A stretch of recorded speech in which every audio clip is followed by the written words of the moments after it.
මේ මෝඩයි කියලා කියන්නේ තමන්ට ඇහෙන දෙයක් වෙන්න පුළුවන්, පේන දෙයක් වෙන්න පුළුවන්. ඒ පේන දේ, ඇහෙන දේත් එක්ක එකපාරම එයා තීරණයකට එනවා. අර සිරිමාව බණ්ඩාරනායක විද්‍යාලයේ අර ගෑනු ළමයෙක් එයාට වෙච්ච අසාධාරණයක් ගැන ඒ මුළු ඉස්කෝලේම ඉස්සරහ කතා කරනවා. ඒක දාපු ගමන් මොකද්ද වෙන්නේ? සමාජ මාධ්‍ය තුලේ බලන මිනිස්සුන්ගේ කමෙන්ට් සෙක්ෂන් එකට ගියාම පේනවා ඉස්කෝලේට බයිනවා ඊට පස්සේ. ඒගොල්ලෝ මේගොල්ලෝ අසාධාරණ කරලා මෙයා පෙනී හිටින බෑ හොඳයි අරකයි මේක කියලා ගොඩාක් දේවල් ඒ කියන්නේ ඉස්කෝලේට බයිනවා මේ ගුරුවරුන්ගේ වැරදි කියනවා. හැබැයි ඇත්තටම දන්නේ නැහැ මොකද්ද එතන වෙලා තියෙන්නේ කියලා. මිනිසුන් එක පැත්තක් එහෙමම තමයි කියලා ඒගොල්ලෝ ඒක අල්ල ගන්නවා. ඒගොල්ලෝ බලන්නේ නැහැ ඇත්තටම මොකද්ද වෙලා තියෙන්නේ. මේකට වෙන පැත්තක් තියෙන්න පුළුවන්ද? හැම කතාවක් ඇතුළෙම නොකියු කතාවක් තියෙනවා. ලංකාවේ ඉන්නවා මේ කැපුවත් නිල්, කැපුවත් කොළ කියාගත්ත කට මිනිස්සුත් ඉන්නවනේ. ඒ රතු නැත්තම්. අන්න එහෙම කියනකොට යන්නේ කියන මෝඩ මිනිස්සු කියලා. ඒගොල්ලන්ට කිසිම මේ බලන්නේ නැහැ සමාජයේ තියෙන විදියක් ගැන බලන්නේ නැහැ. දේශපාලනය ගත්තොත් අන්න ඒ වගේ මිනිස්සුන්ට කියන මෝඩ මිනිස්සු කියලා. පෙරවන් සරණයි සියලුම දෙනාට. මුලින්ම 2025 ගෙවිලි වුණා. 2026 අපි දැන් මේ සාම්ප්‍රදායික විදියට අපි දැන් කැලෙන්ඩර් එක මේව හදාගෙන ඉතින් එහෙම ඇවිල්ලා දැන් කොහොම හරි අවුරුද්දක් ගෙවිලා ගිහලා අලුත් අවුරුද්දක් ඇවිල්ලා ඒව සමරලා දැන් අපි අලුත් අවුරුද්දකට ඇවිල්ලා තියෙන්නේ. ඉතින් 2026 නව වසර ඔබ සියලුම දෙනාට සුබ නව වසරක් වෙන්න කියලා මුලින්ම ප්‍රාර්ථනා කරනවා. ඉතින් ඒත් එක්කම මම හිතුවා අපේ නව වසරේ පළවෙනි පොඩ්කාස්ට් එක විදියට අපි මේ අලුත් දෙයක් තේරුම් ගන්න. උතර මේකට මම මුලින්ම තෝරගන්නේ මේ කතාව කියන මුලින්ම මම ගන්නේ 1900 කියන්නේ කලින් ඔය මේ ජර්මනියේ 1900 මං හිතන්නේ 20 30 ගණන් වල වෙන්න ඕනේ. මේ තිබිලා තියෙන ටිකක් අරගල සමයක් වගේ මේ ලංකාවේ තිබුණ අරගලේ වගේ ඊට වඩා ටිකක් බැරෑරුම් විදියට ගිහිල්ලා. ඒ කියන්නේ මේ මිනිසුන්ට කරදර කරනවා ඊට පස්සේ ගෙවල් කුඩු කරනවා ඒවා මේ බිස්නස් කුඩු කරනවා අන්න ඒ වගේ කාලෙකදී ඒ වගේ කාලෙකදී ඉඳලා තියෙනවා මේ පූජකතුමෙක් එයාගේ නම තමයි බොන්හොෆර් කියලා. බොන්හොෆර් කියලා මේ පූජකවරයෙක්. ඊට පස්සේ මෙයා මේ ආණ්ඩුවට විරුද්ධව එක එක ඔය කලබල අරවමව කරන කාලෙකදී එයාව අත්අඩංගුවට ගන්නවා. එයා අත්අඩංගුවට ගන්න එයාගේ ගෙදරට යනකොට එයාගේ තාත්තත් ඉන්නවා කියලා ඒ කතාවේ තියෙන්නේ. තාත්තා තමයි කියන්නේ මෙයා ආමි එකෙන් ඇවිල්ලා මේ දෙන්නෙක් ඇවිල්ලා ඔයාව එක්කන් යන්න කියලා. ඊට පස්සේ කොහොම හරි මෙයා මේ හිට්ලර්ට විරුද්ධව මේ ගොඩක් හඬ නගපු කෙනෙක්. හතර කොහොම හරි මෙයාව මේ හිරගත කරලා ඉන්නකොට මේ බොන්හොෆර් ලියනවා මේ ලෙටර්ස් කියන කියන්නේ රිසර්ච් පේපර් එකක් වගේ එකක් ලියලා ලෙටර්ස් කියලා එක තියෙන්නේ. ලෙටර් එකක් ලියලා පබ්ලිෂ් කරනවා. ඒකේ නම තමයි Theory of Stupidity. Theory of Stupidity කියලා කියන්නේ මේ මෝඩකමේ තියරිය. මෝඩකමේ තියරිය කියලා එක මේ බොන්හොෆර් මේ හිරගෙදර ඇතුළේ ඉද්දි එයා ලියලා එලි දක්වනවා. එයා මේ පූජකතුමෙක් අත්තර කිව්වොත් ඒකෙදි කියනවා එයා පෙන්නන විදිහට මෝඩකම කියන්නේ මොකක්ද කියලා. අතෝර මේ මෝඩකම කියලා කියන්නේ බොන්හොෆර්ගේ විදිහට නම් මෝඩකම කියලා කියන්නේ මේ ඉගෙනීම සම්බන්ධ දෙයක් නෙමෙයි. ඒ කියන්නේ ඒක යා කෙලින්ම කියනවා හොඳට ඉගෙනගත්ත මිනිස්සු ඉන්නත් පුළුවන්. ඉගෙනගත්ත නැති මිනිස්සු ඉන්නත් පුළුවන්. මේ මෝඩකම කියන එකට මේ ඉගෙනගත්තාද නැද්ද කියන එක ඉන්ටෙලෙක්චුවල් කියන එක මේ අදාළ නැහැ කියලා. අතෝර මෙයා පෙන්නනවා මේ මම මේක කියවුවදී පොඩි කැලලක් ඔයගොල්ලෝ බලා ගන්නත් පුළුවන්. If you want to know how to get better of stupidity, we must seek to understand its nature. This much is certain. It is in essence not an intellectual defect but a human one. ඒ කියන්නේ මේ තමන්ගේ බුද්ධිය සම්බන්ධ එකක් නෙවෙයි මේක මේ මනුෂ්‍ය ස්වභාවයක් ගැන. හරිද? මෙතනදී කෙලින්ම කියනවා there are human beings who are remarkably agile intellect yet stupid.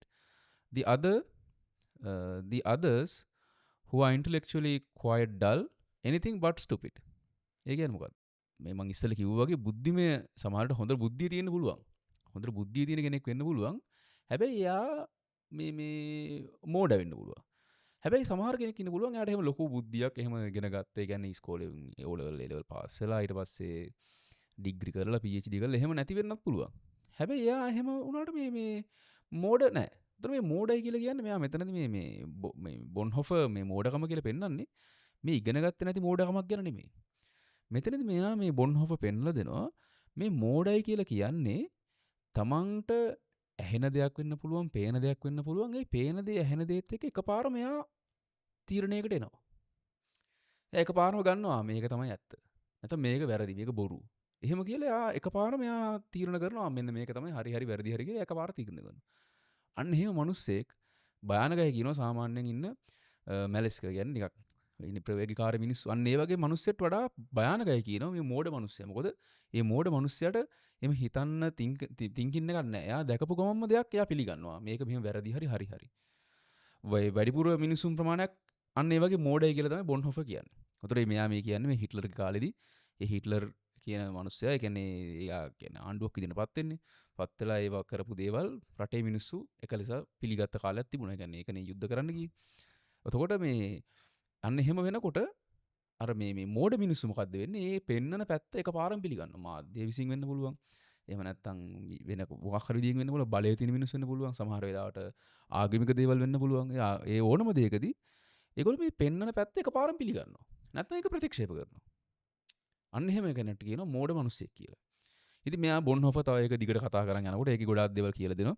ඒකයා කියනවා මෙහෙම මේගොල්ලොත් එක්ක ආගියු කරන්න යන්න බෑ. මොකද ඒගොල්ලෝ ඒ කියන කතාවම තමයි පිළිගන්නේ. ඒගොල්ලෝ ගොඩාක් ඔය ස්ලෝගන්ස් වලින් තමයි කතා කරන්නේ. ස්ලෝගන් එකක් කියලා කියන්නේ ඔය මේ ඒ කියන්නේ මේ පාට තියෙන. කියන්නේ මෙයා හොරක්ම තමයි. නැත්නම් මොන හරි පාට තියෙන ඒ පාට වලින්ද කතා කරනවා. අපි දන්නවා ලංකාවේ ඉන්නවා මේ කැපුවත් නිල්, කැපුවත් කොළ කියාගත්ත කට මිනිස්සුත් ඉන්නෝනේ. ඒ රතු නැත්තම්. අන්න එහෙම කියනකොට යන්නේ කියන මෝඩ මිනිස්සු කියලා. ඒගොල්ලන්ට කිසිම මේ බලන්නේ නැහැ සමාජයේ තියෙන විදියක් ගැන බලන්නේ නැහැ. දේශපාලනය ගත්තොත් අන්න ඒ වගේ මිනිස්සුන්ට කියන මෝඩ මිනිස්සුයි කියලා. ඒ කියන්නේ මොකක් හරි දෙයක් තියෙනවා. මොකක් හරි දෙයක් Tamanට ඇහෙන්න ලැබෙනවා. මාධ්‍යයෙන් වෙන්න පුළුවන් නැත්තම් සෝෂල් මීඩියා එකෙන් වෙන්න පුළුවන්. එයාට මොකක් හරි දෙයක් ඇහෙනවා. එයා ඒ ඇහෙන එක කෙලින්ම එක ලෙසම පිළිගන්නවා. ඉතින් ඒක ලංකාවේ සමාජය තුළ ලංකාවේ විතර නෙමෙයි මුළු ලෝකේ පුරාම කාලෙන් කාලට හැම මාසෙකම වගේ අපි දකිනවා වයිරල් වෙන ස්ටෝරිස් 4-5ක් එනවා. හැම අපේ කාලෙක හැම තිස්සෙම බැලුවොත් එහෙම මොකක් හරි එකක් තියෙනවා මේ වයිරල් වෙලා යන ස්ටෝරි එකක් තියෙනවා මොකක් හරි සිද්ධියක්.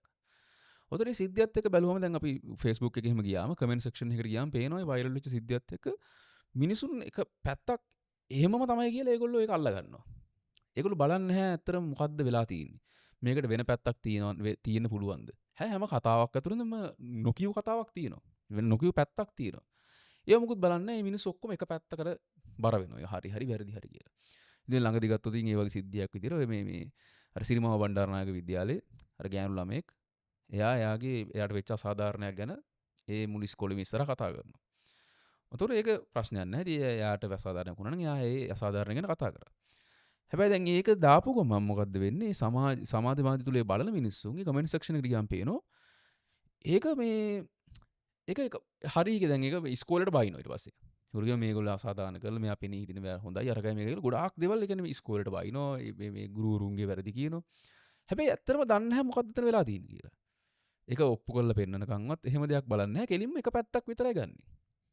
අන්නේ මිනිස්සුන්ට බොන්හොෆර්ගේ විදියට නම් කියනවා මෝඩයෝ කියලා. බොන්හොෆර්ගේ විදියට නේ බුදුහාමුදුරු කියන්නේත් මධ්‍යස්ථ මිනිස්සෙක් වෙන්න කියලා. ඉතින් අර වගේ එක පැත්තකට ගත්ත ගමන් මෝඩයෝ විදියට තමයි බුදුහාමුදුරු පෙන්නන්නේ. ඉතින් මෝඩකම කියන්නේ අන්න ඒ වගේ දෙයක්. Tamanට එක පැත්තක් පේනවා. ඒ පේන පැත්ත එයා එක ලෙසම පිළිගන්නවා. මොකද අනිත් පැත්ත ගැන එයා දන්නෙත් නැහැ. අනිත් පැත්ත ගැන හොයලා බලන්නෙත් නැහැ. කෙලින්ම එක පැත්තක් ගන්නවා. ඉතින් තව සිද්ධියක් ගැන කිව්වොත් අර ත්‍රිකුණාමලේදී මොකද්ද මේ අර බුදු පිළිමයක ප්‍රශ්නේ. අර බුදු පිළිමයක ප්‍රශ්නයක් වුණානේ. ඉතින් මම දැක්කේ දැක්කම වීඩියෝ වල මෙහෙම දැන් බුදු පිළිමයක් මේ පන්සලෙන් අයින් කරන්න හදනවා. වෙරළ ආරක්ෂකගේ කට්ටිය, පොලිසිය කට්ටිය ඇවිල්ලා අයින් කරන්න හදනවා කියලා. දැන් ඒකේ සිද්ධිය දැන් වීඩියෝ කරලා දාලා තියෙනවා. ඔතන මොකක්ද වෙන්නේ? මම පස්සේ දවස් උදේ එනකොට අපේ මේ පන්සලේ වැඩ කරන්න හිටපු මාමා කෙනෙක් හිටියා. මේ ඒ මාමා උදේ ඇවිල්ලා පන්සලට කාලෙකින් ආවේ නැති මිනිස්සෙක්. මේ ඇවිල්ලා කියනවා මෙහෙම දැන් මේ මෙහෙම කරන්න දෙන්න බෑ. බුදුදහම මෙහෙම කරනවා අරම කරනවා කියලා මේගොල්ලෝ බස් අරගෙන දැන් යන්න ත්‍රිකුණාමලේ. දැන් ආ කියනවා දැන් අපි හෙට යනවා ඔබ වහන්සේත් එන්න අපිත් එක්ක. අපි දැන් බස් 3ක් මේ ළඟ පන්සලකින් මේවා කරලා කියලා. ඔන්න දැන් බස් වල නැගලා යන්න හදනවා ත්‍රිකුණාමලේ දැන් මේ ප්‍රශ්න විසඳන්න. ඒක ප්‍රශ්න විසඳන්න කියන්නේ ඉතින් මොකක් හරි රණ්ඩු කරලා මොන හරි කරන්න තමයි යන්නේ. ඒකට තමයි කියන්නේ මම මරුණා. කිලිම කියනවා මම එන්නේ යන්න බෑ කියන්නේ මොකද්ද? එන්න බලන්න නෙමෙයි යන්නේ. එහෙම කියන්නේ. හරිද? අතොර දැන් ඒ මිනිස්සුන්ට පේන්නේ නැහැ මේ ඇත්තටම මෙතන තියෙන සිද්ධිය මොකද්ද කියලා හොයලා බලන්නවත් ඕන කමක් නැහැ. ඒගොල්ලන් පේන්නේ කෙලින්ම මේක මොකක් හරි ලොකු අසාධාරණ කරලා දිනු මේකට විරුද්ධව අපි ඇක්ෂන් එකක් ගන්න ඕනේ. හැබැයි එතන මොකද්ද ඇත්තටම සිද්ධිය වෙච්ච එක කියලා ඒගොල්ලන් බලන්නවත් එහෙම දවසක් එහෙම ඉවසීමක්වත් නැහැ. හැබැයි ඇත්තටම වෙච්ච සිද්ධිය කල් යනකොට පේනවා දැන් මෙතන මොකක් හරි අනවසර දිගිරීමක් කියලා කියනවා. තව නිවුස් channel තව දෙයක් කියනවා. ඒක ඇත්තටම හොයලා බලන්නේ අරක දැකපු ගමන් මේක ලොකු වැරද්දක් මේක කරන්න දෙන්න හොඳ නැහැ කියලා ලොකුවට ඒකත් එක්ක රණ්ඩු කරන්න යනවා. බුදුදහම ඇත්තටම කියලා තියෙන්නේ පිළිම. ඒ කියන්නේ ඒක වෙනම පැත්තක්, සම්ප්‍රදායික පැත්තක්. හැබැයි කොහොම වුණත් ඒ පෙන්නපු මම කියන්න උත්සාහ කරන්නේ ඒ මෝඩ මිනිස්සුන් මොකක් හරි දෙයක් දැක්කම ඒ දැක්ක දේ කෙලින්ම ඒගොල්ලෝ එක පැත්ත පේන පැත්ත විතරයි බලන්නේ. අනිත් පැත්තක් බලන්නේ නැහැ. ඒගොල්ලෝ ඒ දැකපු දේත් එක්කම ඒගොල්ලෝ රණ්ඩු කරන් මේව කරගෙන යනවා. ඉතින් තව දෙයක් කිව්වොත් තව උදාහරණ ඕන තරම් දෙන්න පුළුවන්. තව උදාහරණයක් විතර දෙන්න පුළුවන්. මේ කවුද මේ අර අවුරුදු 2015 දී ඉතිරලා තියෙනවා. මොකද සේයාගේ මරණය කියලා සිද්ධියක්. එතකොට මේ සේයා කියලා දැරියක් ඉඳලා අවුරුදු 4ක දැරියක්. එයාව ඝාතනය කරන දූෂණය කරලා ඊට පස්සේ මේ ස්ට්‍රැන්ගල්ඩ් කියලා දින්නේ මේ මං හිතන්නේ බෙල්ල මිරිකලා හරි මොකක් හරි ඒ වගේ විදිහකින් තමයි ඒ දුවව මරලා තියෙන්නේ. පොඩි අවුරුදු 4-5ක දෙරියක්. එතකොට මේ දැරියගේ මරණය සිද්ධ වෙච්ච ගමන් ඒක රටේ ලොකු කතා බහකට යනවා. Facebook වල වුණත් නැත්නම් මේ මීඩියා වල හැම එකේදීම මේ දැන් ලොකු අපරාධයක් වෙලා තියෙන්නේ. මේ අපරාධෙට මුලින්ම කොණ්ඩේ කියලා මම කියන්නේ සස්පෙක්ට්ලා 4 දෙනෙක් ඉඳලා තියෙනවා. සැකකරු 4 දෙනෙක් ඉඳලා තියෙනවා. එක කෙනෙක් අවුරුදු 17ක කොල්ලෙක්. ඒ අතරේ ඉඳලා තියෙනවා මේ සැකය හොඳටම සැක කරන්න පුළුවන් කියලා පෙන්නන කෙනෙක්ව මේ කොණ්ඩේ කියලා කොල්ලෙක්ව. හරිද? දැන් මේ කොණ්ඩයා ඇත්තටම දැන් එයාට වෙලා තියෙන මොකද? එයා මුලින්ම මේ අස්සනුත් කරලා. ඒ CID එකෙන් ගියාම ලියුමක් දුන්නලු. ඒකේ අස්සම් කරලා එයා දැන් පිළිගත්තයි කියලා. පස්සේ තමයි කාලයක් ගිහිල්ලා පරීක්ෂණ කරලා මේව වෙනකොට තමයි තේරුම් ගන්නේ මේ ඇත්තටම කොණ්ඩේ හැම දෙයක් කරලා නැහැ. වෙන කවුරු හරි කෙනෙක් තමයි කරලා තියෙන්නේ. හරිද? හැබැයි මොකද්ද වෙන්නේ? රටේ මිනිස්සු ඔක්කොම තීරණය කරලා ඉවරයි මෙයා වැරදිකාරයයි කියලා. හරිද? එයා ඒක කතා කරන ඉන්ටර්විව් වලදී එහෙම කියනවා මේ නම් අක්කයි ගෙදර යන ද ඔක්කොම ඉවර වෙලා. කියනවා දැන් මොකක්ද දැන් ඔයා කරන්න හිතන් ඉඳි කියලා කිව්වම එයා කියනවා දැන් අක්කයි ගෙදර යන විදිහකුත් නැහැ. අක්කයි ගෙදරක් ගිනි දීලා දින්න හොම කියලා එයා විස්තර කරනවා. ඒක පොඩි කාලයක් මම ප්ලේ කරන්න ඒක පොඩි බලාගන්න. ගෙදර අර අක්කලාගෙත් ගින්දර දාලා තියෙන්නේ ගෙවල් වලත් යන්න බෑ පැත්ත. අක්කා ගෙදර ගින්දර දාලා තියෙන්නේ. යන්න විදියක් නැහැ. ඒ කියන්නේ මොකක්ද වෙලා තියෙන්නේ? සමාජයේ විසින් තීරණය කරලා ගෙවල් ගිනි තියලත් ඉවරයි. හැබැයි ඇත්තටම එයා වැරදිකාරයෙක් නෙමෙයි. එයාව හිරේ ගිහිල්ලා එයාට නඩු දාලා ඒ පොලිසියනුත් එක සිද්ධි වෙලා කොමරි ඇත්තම වැරදිකාරයා ගන්න කලින් සමාජයක් විසින් තීරණය කරනවා මෙයා තමයි මේ මිනිමරුම කරලා තියෙන්නේ. මෙයා තමයි මේ පොඩි ළමයාව දූෂණය කරලා තියෙන්නේ. ඉතින් මේ මිනිස්යාගේ මුළු ජීවිතේම එතනින් ඒ කියන්නේ ලොකු වෙනසක් වෙනවනේ. මුළු රටෙන්ම යාව පාගනවා. එයාට ඊට පස්සේ දෝෂාරෝපණය කරනවා. ලොකු මානසික පීඩනයක් ඉතින් આ මනුස්සයන් අනිවාර්යයෙන්ම හම්බ වෙනවා. ඉතින් මොකෝ නොකරපු වැරද්දකට මුළු රටම මේ රටම චෝදනා කරනවා විතරන්නේ පොලිස් වලින් අරන් යනවා. ඒවයින් ප්‍රශ්න කරනවා. මෙයා කරාමයි කියලා පත්තරවල යනවා, නිවුස් වල යනවා. ඉතින් එහෙම වෙනකොට මේ මොකද්ද වෙලා තියෙන්නේ? මෝඩකම කියන්නේ ඒකට තමයි. ඒ කියන්නේ හරියටම වෙච්ච දේ සිද්ධිය දන්නෙත් නැහැ. හැබැයි පේන දේවල් වලින් එයා තීරණය කරනවා මේක මෙහෙමම තමයි කියලා. ඉතින් මේක ලංකාවේ විතරක් තියෙන ප්‍රශ්නයක් නෙමෙයි. ලෝකේ පුරත් එහෙම තමයි. ලෝකේ ගත්තත් පිට රටවල ගත්තත් ඔහොම තමයි සීන් එක. ඒ කියන්නේ මේ මම තව උදාහරණයක් කියන්නම්. ඒ තමයි මේ හිටියා මම ගෙදර ඉන්නකොට මම බැලුවා ෆිල්ම් එකක් House of Cards කියලා TV series එකක් අත්තර ගියොතින් මේ ඒ TV series එකේ හිටියා නළුවෙක් කෙවින් ස්පේසි කියලා. කෙවින් ස්පේසි කියන්නේ හොඳ දක්ෂ නළුවෙක්. එයා අවුරුදු ගාණක් ඒ කියන්නේ මේ හොඳට මේ perform කරලා ලෝකේ පුරා එක කියන්නේ awards තියෙනවා. ටික වයසයි. මේ කොහොම හරි එයාටත් ඔය 2000 මම එන්න මේ පැවිදි වෙන්න ටික දවසකට කලින් ටික කාලයකට කලින් එයාටත් එනවා මේ නඩුවක්. ඒත් ඔය මේ sexual harassment කියලා තමයි කියන්නේ. ලිංගික අතවර කරා කියලා අවුරුදු 20කට විතර කලින් කරපු කතාවක් ගැන එයාටත් නඩුවක් එනවා. ඒකත් ඒ වගේම තමයි වෙන්නේ. ඒකත් මුළු සමාජයෙන් එයාට ජොබ් හම්බ වෙන්නේ නැහැ. මුළු සමාජය විසින් එයාට චෝදනා කරනවා. එයාට ආයි හොලිවුඩ් ඔය පැත්තවල යන්න හම්බ වෙන්නේ නැහැ. කිසිම ජොබ් එකක් හම්බ වෙන්නේ නැහැ. කිසිම ඇක්ටිං ජොබ් එකක් හම්බ වෙන්නේ නැහැ. අවුරුදු ගාණක් ගිහිල්ලා එයාගේ නඩු කියලා මේ ඇත්තටම ඉතින් කරාද නැද්ද කියලා දන්නේ. කොහොම හරි නඩුවෙන් එයා නිදොස් කොට නිදහස් වුණා. ඉතින් ඒක එහෙම තමයි වුනේ. ඉතින් ඒ වුණත් මොකද්ද සමාජය විසින් එයාව මේ හංවඩු ගහලා ඉවරයි. හරි මෙයා තමයි වැරද්ද කරේ කියලා. තව කතාවක් කියන්නම්. මේ කතාව ඇත්තටම කිව්වොත් මේ ඇමරිකාවේ වෙච්ච සිද්ධියක්. ඇමරිකාවේ මේ 1996 දී තියෙනවා මේ ඔලිම්පික් තරඟවලය. 96 දී ඔලිම්පික් තරඟවලයක් තියෙනවා ඇමරිකාවේ. ඒ ඇමරිකාවේ ඔලිම්පික් තරඟවල තියෙනකොට මේ එතනට එනවා එතන ඉන්නවා මේ සිකියුරිටි ගාඩ් කෙනෙක්. රිචඩ් කියලා සිකියුරිටි ගාඩ් කෙනෙක්. ඒක මේ ඔලිම්පික් තරඟ තියෙන දවස්වල තියෙන කානිවල් එකක්. ලොකු අර මියුසිකල් තියෙන මේ බෑන්ඩ් ගහනවා මිනිස්සු ඉන්නවා බලාගෙන අන්න ඒ වගේ එකක් වෙලාවේදී මේ රිචඩ් කියන කෙනා ඉන්නේ එතන මේ සිකියුරිටි ගාඩ් කෙනෙක් විදිහට තමයි ඉන්නේ. උතර මේ රිචඩ් මොකද්ද වෙන්නේ?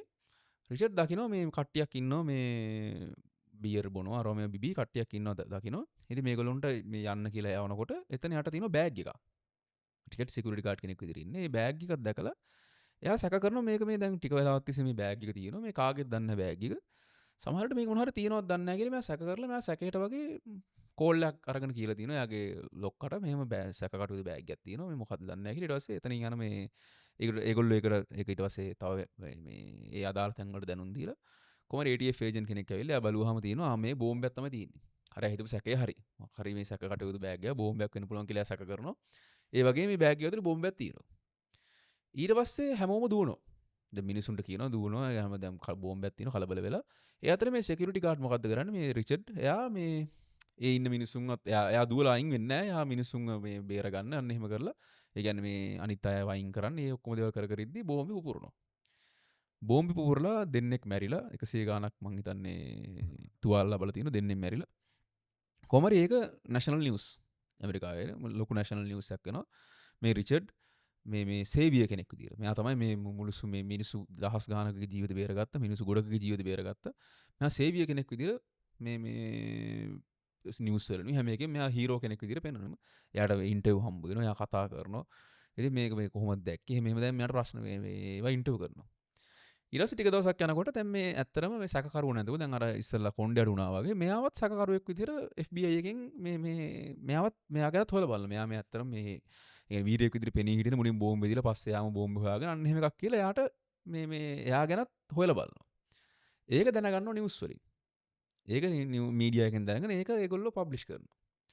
පබ්ලිෂ් කළා මොකද්ද වෙන්නේ? ඊට පස්සේ හරයට අර තිබ්බ අර ඒ කියන්නේ පත්තරයක් තියෙන පත්තරයක මේ පෙන්නන පත්තරේ මෙන්න මේ FBI suspects hero guard may have planted bomb මේ ඇත්තට වෙච්ච සිද්ධියක් 1996 ජූලි වල.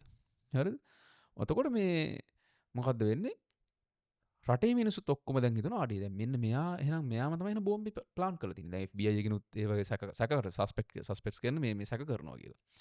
එතකොට ඒක දැන් ඒක සම්පූර්ණ කතාවක්. ඊට පස්සේ දැන් එයා මාස ගාණක් තිස්සේ එයාගේ එළියේ මේ මොනවාද? එයාට එළියට බහින්න බෑ. අම්මයි ගෙදර ඉඳලා තින්න අම්මයි ගෙදර වට කරගෙන මීඩියා එකෙන් ඇවිල්ලා එයාව අහනවා ප්‍රශ්න අහනවා. ඊට පස්සේ FBI එකෙන් අර කොණ්ඩයට උනා වගේම දැන් කොණ්ඩයට CID එකෙන් එන්න කියලා ඒ කියන්නේ ඊට පස්සේ කොලයක් අස්සම් කරගෙන එහෙමනේ කොණ්ඩේ කතාවෙත් තියෙන්නේ. ඉතින් ඒ වගේම මෙන්න මෙයාටත් මොකක්ද වෙන්නේ? මෙයාටත් නිකන් එන්න කියලා මෙයාට එන්න කියන්නේ ට්‍රේනින් වීඩියෝ එකක් කරන්න එන්න කියලා කියන්නේ එන්න කියලා මෙයාව ප්‍රශ්න කරනවා අරක ගැන. අතට මෙයා ඊට පස්සේ ඉතින් කොහමද අයින් වෙලා ඉන්න මාස ගානකට පස්සේ ඊට පස්සේ FBI එකෙන්ම ඩිපාර්ට්මන්ට් ජස්ටිස් එකෙන්ම ඒගොල්ලෝ ලියුමක් ලියලා දෙනවා මෙයා එහෙම වැරද්දක් කළා නැහැ කියලා. හැබැයි මේ කාලය තුලදී එයාට මොකක්ද ඒ අවුරුම එයාට මං හිතන්නේ මාස 5ක් විතර කාලයක්. මාස 4ක් හෝ 5ක් කාලයක් මං හිතන්නේ මාස 4ක විතර කාලයක් එයාට මේ සස්පෙක්ට් කෙනෙක් හින්දා එයාට මිනිස්සු චෝදනා කරනවා බයිනෝ එයා එළියට බහලා යන්න බෑ ජොබ් එකක් යන්න බෑ හොයා කිසිම දෙයක් කරගන්න බෑ හැමතැනම උද්ඝෝෂණ කියන්නේ එයාට විරුද්ධව කතා කරනවා එළියට බහලා යද්දී මීඩියා එකෙන් ඇවිල්ලා ප්‍රශ්න කරනවා ඉතින් අන්න ඒ වගේ හැබැයි වසහන මොකද්ද වෙන්නේ එයා නිදොස් කොට නිදහස් කරනවා එයාට එහෙම ප්‍රශ්නයක් තිබිලා නැහැ අතන එයා එහෙම දෙයක් කරලා නැහැ ඊට අවුරුදු ගානකට 96 වෙන්නේ 2005 දී කොහෙද ඇත්තටම මේ බෝම්බේ ගහ ඒ කියන්නේ ඇත්තටම බෝම්බේ තිබ්බ මිනිස්සයා හොයා ගන්නවා ඉතින් ඇත්තටම බැලුවොත් අර මිනිස්සයා එහෙම වැරද්දක් කළා නැහැ ඉතින් අන්න ඒ වගේ. ඉතින් මම මේ කියන්න උත්සාහ කරන්නේ මේ අලුත් අවුරුද්දේ ඔබ තේරුම් ගන්න මීඩියා වලින් දැන් අපි දැන් දැක්කෝ මේ ළඟදී අර හිරු නිවුස් එකේ බොරු නිවුස් ගහනවා කියලා ඒකටත් ඔන්න දැන් පොලිසියෙන් එක එක දැන් අපි දන්නේ නැහැ ඇත්තට මොකද්ද කියලා කොහොම හරි ඔබට ඇහෙන නිවුස් වෙන්න පුළුවන්. සෝෂල් මීඩියා එකේ දකින්න දෙයක් වෙන්න පුළුවන්. අන්න ඒ වගේ දේවල් ඔබ එක ලෙසම පිළිගන්නවා නම් ඒව කෙලින්ම දකින්න විදිහට මාඩේ. එහෙනම් මෙයා එහෙනම් මෙහෙම කෙනෙක් වෙන්නේ නැති. නැත්නම් මෙයා මෙහෙම කෙනෙක් වෙන්නේ නැති කියලා ඔබ එක ලෙසම පිළිගන්නවා නම් අන්න ඒකට බොන්හොෆර් විදිහට කියනවා නම් ඔබ මෝඩ මිනිස්සෙක්. ඉතින් සමාජයේ ගොඩක් මිනිස්සු අන්න එහෙම තමයි දකින්න දෙයක් කෙලින්ම එකපාරම පිළිගන්නවා. මේක එහෙනම් මෙහෙම වෙන්නේ නැති. හැබැයි දැන් ඒකෙන් පොඩ්ඩක් තව පල්ලෙහාට ආවම අපිට පේනවා අපේ එදිනදා ජීවිත. එදිනදා ජීවිතවලදීත් අපි අර ඒ මෝඩකමටම අහු වෙන අවස්ථා ඕන තරම් තියෙනවා. ඕන තරම් තියෙනවා. ඒ කියන්නේ අපි ඉන්නෝ දැන් අපි වැඩ කරන තැනක ජීවත් වෙනවා. මම හිතන්නේ ජොබ් එකක් කරන තැනක් කියලා. උතර ජොබ් එකක් කරන තැන තමන් එක්ක වැඩ කරන කෙනෙක්ට මේ ප්‍රොමෝෂන් එකක් හම්බ වෙනවා. ප්‍රොමෝෂන් එකක් හම්බුනම සමහර මිනිස්සු කියනවා මේ ගොට්ට අල්ලගත්ත එකක්. මොකක් හරි එහෙම කියනවා. හැබැයි ඒක හිච්ච ගමන් ඔබ ඒක පිළිගන්න. දැන් හැබැයි යා වැඩ කරපු යාගේ ස්කිල් එක පේන්නේ නැහැ. සමහරලාට යා සමහරට අනිත් අය දන්නේ නැතිව තව වැඩ කරලා. ඒව පේන්නේ නැහැ. උතර අන්න ඒ වගේ. සමහරලාට තමන් එක ජීවත් වෙන මිනිස්සෙක් වෙන්න පුළුවන්. ඒ තමන් එක්කම එකට ඉන්න යාළුවෝ සෙට් එක කවුරුහරි කියනවා මෙයා මෙන්න මෙහෙම දෙයක් කරා කියලා. නැත්නම් මෙයා මෙහෙම කෙනෙක් කියලා කියනවා. ඒක හිච්ච ගමන් ඔබ ඒක පිළිගන්නවා. අනේ එහෙනම් යානේ මෙහෙම කරේ මටත් කරයි දන්නේ. එහෙම. එහෙම නෙමෙයි ඒක කියන්නේ ඒක හරි ඇහුණා. ඒක එහෙම තමයි. හරි එකක් තියාගෙන තම මධ්‍යස්ථව බලන ජීවිතය ගැන. මම ඔබට උදාහරණයක් කියන්නම්. මට යාළුවෙක් හිටියා මම ඉස්කෝලේ යන කාලේ. ඒ යාළුවා ඒ දවස්වල මේ හොරකම් කරනවා. ඒ කියන්නේ නැති බැරි කමකට නෙමෙයි. එයාට නිකන් අර හොරකම් කරද්දී දිනන ත්‍රිල් එකක් තියෙනවනේ අර මේ ක්‍රිමිනල් දෙයක් නිකන් ඒ වගේ දෙයක් කරනකොට ඒ කියන්නේ මහලුකු දේවල් නෙමෙයි. ඒ කියන්නේ චොකලට් හරි ඔය ෆුඩ් සිටි ටිකත් මොන හරි සාක්කු දාගෙන ඔන්න ඒ වගේ. හැබැයි ඒක දැන් පුරුද්දක් විදිහට එයා හොරකම එයා කරනවා. ඒ කියන්නේ බුක් ෆෙයාර් ටිකත් පොත් අරන් එනවා. නැත්තම් කොහේ බුක් ෂොප් එකකට ගිහලා පොතක් අරන් එනවා. මොන හරි හොරකම් කරනවා. ඉතින් අදාළ නැහැ මොනවද කියලා. හරිද? මාත් එක්කත් එක දාරක් ඔය මාළඹේ ෆුඩ් සිටියට ගිහිල්ලා ඒත් ගත්තා. චොකලට් ටික සාක්කු දාගත්තා. හරිද?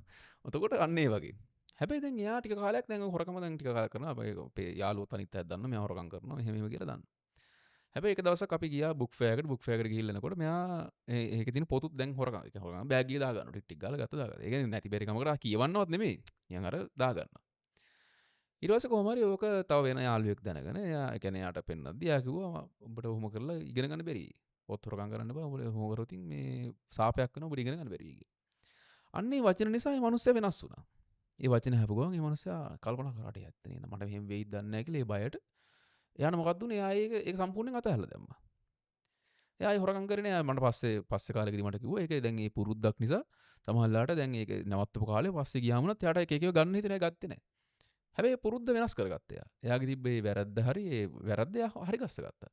හැබැයි දැන් ඒ කෑල්ල දන්නේ නැතුව අර කෝණෙම බලන මිනිස්සෙ මොකද්ද දැන් මෙයා දිගටම මේ හොරෙක් විදිහට තමයි දකින්නේ. අන්න එහෙම අන්න ඒ විදිහට දකින්නකොට පොඩ එයා එහෙමම දකින්නකොට එයා නිකන් ඇවිදිනකොටත් පේන්නේ මොකක් හරි හොරකම් කරයි කියලා. එයා නිකන් ළඟට ආවත් තේරෙන්නේ මම මගේ මොකක් හරි ගණීත් දන්නේ නැහැ කියලා.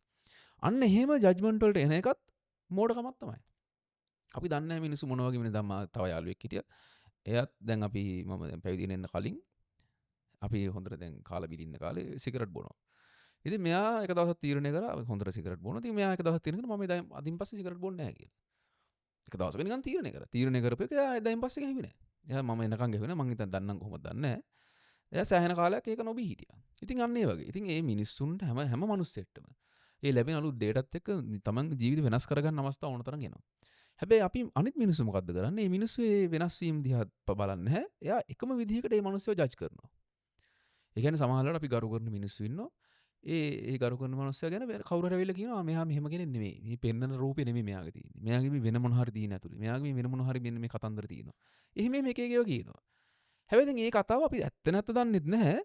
හැබැයි මේ කතාව පොඩ පිළිගන්න ගන්න. ඊට පස්සේ එයා ඒ අහගත්ත කතාවත් එක්ක සමහර දකින්න දේවල් වලට ඇත්තටම නැති වුණත් එයාට ඒව මැවිලා පේනවා. ආ එහෙනම් මෙහෙම තමයිනේ. සමහරවිට දැන් එක සමහර මිනිස්සු ගැන කියනවා දේවල් ඇවිල්ලා. එහෙම දෙයක් වෙන්නෙත් නැහැ. හැබැයි අර කියපු ඉන්ෆර්මේෂන් එක නිසා දැන් බලනකොට ඒව පේනවා මැවිලා. හරිද? අන්න ඒ වගේ. ඔතකොට ඒ වෙන්නේ මොකද්ද? තමාට ඒ ලැබිච්ච ඉන්ෆර්මේෂන් තමයි එකපාර ගොඩාක් පිළිගන්න හරි ප්‍රතික්ෂේප හරි කරන්න ගියාම තමන් නිකම මෝඩෙක් බවට පත් වෙනවා. බොන්හොෆර්ගේ තියරිය අනුවත් එහෙමයි. බුදුහාමුදුරුවෝ තීරණ ගන්නවත් එහෙමයි. ඒක ඇත්ත කතාව ඒක තමයි. ඒ කියන්නේ එකපාරම ජජ්මන්ට් වලට එන්න හොඳ නැහැ. මේ මිනිස්සේ වැරදි. ඒ කියන්නේ එහෙම වුණාම මොකක්ද වෙන්නේ? පොඩ මේ මිනිස්සයා නොදැනුවත්වම ඒ හැමෝගෙම වැරදි අඩුපාඩු තමයි පේන්නේ. හරිද? එහෙම මෝඩ මිනිස්සුන්ට අන්න එහෙම. ඊට පස්සේ පොඩ හැමෝගෙම අර අඩුපාඩු පේනවා, මේ අඩුපාඩු පේනවා. ඊට පස්සේ යාට අඩුපාඩුවක් මුකුත් පේන්නේ නැතුව තිබුණත් ලෝකෙ මොකක් හරියක් අඩුපාඩුවක් යාට දකිනවා. අඩුපාඩුම දැකලා. එයා අරයාගේ තරුවක් දාගෙන මෙයාගේ තරුවක් දාගෙන පොඩ එයා වර්ධනය වුණාම අර අඩුපාඩු වලින් වර්ධනය වුණාම මොකද්ද වෙන්නේ? එයා හැමෝගෙම පොඩි අඩුපාඩු දැකලා අඩුපාඩුවක් නැත්තම් මොකද්ද වෙන්නේ? වාතේ දින තනකොළ ගහක හරි අඩුපාඩුවක් දකිනවා. අන්න එහෙමයි මෝඩ මිනිසුන්ට වෙන්නේ. එහෙම එකක් නැහැ. ඕන දෙයක අඩුපාඩු තමයි හැමදෙස්සෙම යාට පේන්නේ. මේ අවුරුද්ද ඔබ තේරුම් ගන්න. ඔබ මේ කනට ඇහෙන ඇස් වලට පේන අන්න ඒ දේවල් එක ලෙල්ලේම ඒ දකින්න විදිහට පිළිගන්නවද කියලා. මොකෝ තව ඒ කියන්නේ මේ පෞල් ජීවිතයක් ඇතුළේ ගත්තාම වුණත් කොච්චර දැන් මම තව කතාවක් කියන්න. එදා මම ළඟදී මේ අපි දන්න කියන පවුලක ප්‍රශ්නයක්. ඒ ප්‍රශ්නේ තුලදී husband and wife ඉන්නෝ. husband and wife හොඳ ඉගෙන ගත්ත හොඳ සල්ලි තියෙන මිනිස්සු. හැබැයි මොකද්ද වෙන්නේ? husbandට වෙන ගෑනු කට්ටියත් එක්ක සම්බන්ධ තියෙනවා. wifeට වෙන තව පිරිමි කට්ටියත් එක්ක සම්බන්ධකම් තියෙනවා. හරිද? ඉතින් මේ husband ගෙන් ඇහුවාම husband කියන්නේ wife මට මෙහෙම කරා ඒකෙන්ද මම මෙහෙම කරා කියලා. wife ගෙන් හැමෝම කියන husband මට මෙහෙම කරා මෙහෙම කරා. ඉතින් අන්න ඒ වගේ පොඩි ඒ කියන්නේ ළමයින්ගෙන් ඇහුවාම ළමයි කියන්නේ අරයා වැරදි මෙයා වැරදි එහෙම එහෙම. ඒ කියන්නේ පොඩි පෞල් සංස්ථාවක් ඇතුළේ 4-5 දෙනෙක් ඇතුළේ වුණත් ඇත්තම කතාව හොයන්න අමාරුයි. ඇත්තම කතාව හොයන්න නම් අර වගේ ඉන්වෙස්ටිගේෂන් එකක් කරන්න ඕනේ. එහෙනම් දවස් බලලා එහෙනම් CCTV බලලා මෙයා කොහෙන්ද ගියේ අරයා කොහෙන්ද ගියේ ප්‍රශ්න කරලා ක්‍රොස් එහෙම කරලා තමයි හොයන්න වෙන්නේ. 4-5 දෙනෙක් ඇතුළේ වුණත් ඇත්ත මොකද්ද කියලා හොයන්න අමාරුයි. ඒ කියන්නේ අතන කතාවේදී ගුත් හස්බන්ඩ් කියනවා වයිෆ් මට මෙහෙම කරා ආරම කරා මෙයා මේ මිනිස්සුත් එක්ක ගියා අරයත් එක්ක මෙහෙම නිදිය ගත්ත අරම මෙහෙම කියලා කියනවා. හැබැයි මම කරේ එයා කරපු හින්දා. වයිෆ්ගේ පැත්තෙන් කතාව හැම කියනවා ඒක එයාගේ ඇත්ත කතාව එයා කියන්නේ. හරිද? එයා හිතන් ඉන්න කතාව එයාගේ ලෝකය තමයි එයා එක්ස්ප්ලেইন කරන්නේ. අරයාගේ ලෝකය එයා එක්ස්ප්ලেইন කරනවා. හැබැයි අන්න පවුලක ඇතුළත් අන්න ඒ වගේ. ඇත්ත සත්‍ය හොයාගන්න අමාරුයි. හැබැයි ඉතින් එහෙමනම් මීඩියා වල යන කතාවක් ගැන කොහොම කවර කතා කියන්නේ? නේ? එකපාරම දැන් අර සිරිමාවේ කියලා මෙයා යා නැගිටලා එහෙම කිව්ව ගමන් අපි හිතනවා නම් ආඩි මේ මෙයාට ලොකු අසාධාරණයක් කළා ඉස්කෝලේ මිස්ලා මෙහෙම කරලා එයාට කරන එක ලොකු වැරද්දක් එහෙම හිතනවා නම් ඒ මෝඩකම. දකින්නේ එයා කියන කතාව හරි වෙන්න පුළුවන්. හැබැයි අපි තීරණය කරන්න හොඳ නැහැ එකපාරම මෙයා හරි අරක වැරදි කියලා. ඇත්තට මෙතන වෙච්ච සිද්ධිය අපි දන්නේ නැහැ. ගිහිල්ලා තමයි එළියට එන්නේ. එළියට එන කතාව ඇත්තද නැද්ද දන්නෙත් නැහැ. ඒක නිසා අපි මේ ඉක්මන් වෙන්න හොඳ නැහැ තීරණ වලට එන්න. අපි ඉක්මන් වෙන්න හොඳ නැහැ මෙයා තමයි වැරදි මෙයා තමයි හරි කියලා ජජ් කරන්න. එහෙම කරන්න ඕනේ නැහැ. එහෙම කරන මෝඩකමක් කියලා ඒකට කියන්නේ. මේ මෝඩයි. මේ මිනිස්සු දැකපු ගමන් මේ මූ වැරදි මූ හරි. එහෙම කියන්න බෑ. එහෙම කියන්න බෑ. මොකෝ හැමතිස්සෙම හැංගිච්ච කතාවක් තියෙන හැම කතාවක් ඇතුළතම. ඉතින් මේ කතාව දන්නේ නැතුව අපි ජජ්මන්ට් වලට එනවා නම් අපිම තමයි ඒකෙන් දුක් විඳින්නේ. අපිම තමයි ඒකෙන් මෝඩට ඇඳෙන්නේ. ඉතින් ඒක නිසා බුදුහාමුදුරු කියන විදිහට මධ්‍යස්ථව ලෝකෙ දිහා බලන්න. මේ හැම දෙයකම දෙපැත්තක් තියෙනවා. ඉතින් එක පැත්තක් දැක්කහම එයා එක පැත්තේ අල්ල ගන්නවා. එහෙම නැත්නම් ඒ පැත්ත ප්‍රතික්ෂේප කරනවා. හැබැයි දෙපැත්තක් දැක්කහම එයාගේ මනස නිකන් මධ්‍යස්ථ වෙනවා. එයා ඒව ගැන එහෙම ලොකුවට වැරදි හරි වැරදි තීරණය කරන්න යන්නේ නැහැ. ඉතින් අන්න ඒ විදිහේ මනසක් ඔබ ළඟා කරගන්නවා නම් ඔබට පුළුවන් එදිනෙදා ජීවිතේ තාමත් හොඳින් ගත කරන්න. තාමත් හොඳින් ඒ කියන්නේ මේ ලොකු අර මේ කේන්ති ආරම්භ වෙන්නේ නැතුව මොකෝ දැන් අරම ජජ්මන්ට් වලට ආවම තමයි ගොඩක් මිනිස්සු ජජ් කරනවා. ඊට පස්සේ ඒක පුරුද්දක් විදිහට හැම දෙයක්ම ජජ්මන්ට් වලට එනවා. මේක තියෙන විදිහ අරක තියෙන විදිහ හැම දෙයක් ගැනම ජජ්මන්ට් වලට ඇවිල්ලා තියෙනවා. ඒ කියන්නේ කොට්ටයක් තිබ්බත් මේ විදිහට තියන්න ඕනේ. ඇඳ හතුරුල තිබ්බත් මේ විදිහට තියන්න ඕනේ. කෑමයක් හදුවත් මේ යන්න ඒ වගේ මානසික මට්ටමකට එනවා. ඊට පස්සේ හැම එකම මොකද දැන් ජජ්මන්ට් වලින් ඉන්නේ. හැම එකම අන්තවල තමයි ජීවත් වෙන්නේ. ඉතින් අන්තවල තමයි අපිට කොහොමද ජීවත් වෙන්න වෙන්නේ? කතා කරන්න වෙද්දිත් අපිට කතා කරන්නේ හරි වැරදි විදිහ තමයි. මම මේ කියන්නේ දැන් අපි සාමාන්‍යයෙන් කතා බහ කරනකොට කියන්න පුළුවන් ඉතින් මෙයා වැරදි අරයා හරි එහෙම කියන්න පුළුවන්. හැබැයි තමන්ගේ ඇතුළාන්තයේ මතය තමන් ඇතුළාන්තයක දකින විදිය ඒකමයි එහෙමමයි කියලා දකිනවනම් අන්න ඒ මෝඩකමක් ඒක. සාමාන්‍යයෙන් නැත්නම් කතා කරන්න බෑනේ. කතා කරද්දි කියන්නේ නැති නෝමල් කතා බහ කරනවා කියනවා එයා වැරදි මෙයා හරි කියලා කියනවා. හැබැයි යන්නේ දරන මතයට තමන් ගොඩාක් බැඳිලා නම් ඒ දරන මතයට තමන් ගොඩාක් බැහැගෙන නම් අන්න ඒකම තමන්ට ලොකු වේදනාවක් අරන් දෙනවා. ඉතින් අන්න ඒක තේරුම් ගත්තාම තමන්ගේ මතය පොඩ මධ්‍යස්ථ වුණාම තමන්ගේ ජීවිතය ගොඩක් ලස්සන කරගන්න පුළුවන්. ඉතින් මේ අලුත් අවුරුද්දේ තේරුම් ගන්න, මේ අලුත් අවුරුද්දේ අදිෂ්ඨාන කරගන්න. අන්නේ මේ ඇහෙන පේන දේවල් එක්ක ඒ ඇහෙන කියන දේවල් එක්ක එකපාරම තීරණ වලට එන්නේ නැතුව මධ්‍යස්ථව ජීවිත ගත කරනවා කියලා තමන් අදිෂ්ඨානයක් ඇති කරගන්න. තේරුවන් සරණයි.